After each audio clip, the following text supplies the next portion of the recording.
Potash জলটা দিয়ে দেবো। আজ একটু পটাশটা বেশি হয়ে গেল, জলটা অনেকটা নীল হয়ে গেছে, এতটা দেয় না পটাশ। ঠিক আছে, কিছু হবে না, অসুবিধা নেই। নে চান করে নে। এই যা, তোদের এখন খেতে হবে না, জানা চান করে নে। এই তুই ওদিকে কী করছিস?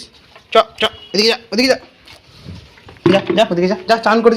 একদম চান করে না, কোনোদিনও এসে বাড়ি থেকে চান করে না, নিজে থেকে চান করে না। আমার কাছে ধরে ধরে চান করিতে হয়েছে। এই যা, এখন খেতে হবে না, যা চান করে এখন, যা চান করে না, এখন পরে খাবি।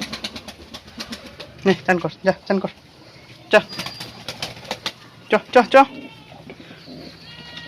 ঠিক আছে বন্ধুরা, ওরা চান করুক। ভিডিওটা কেমন লাগলো বলবে, চ্যানেলে প্রথমে এলে সাবস্ক্রাইব করে দেবে চ্যানেলটা, আর লাইক করে দেবে ভিডিওটা অবশ্যই। তো টাটা।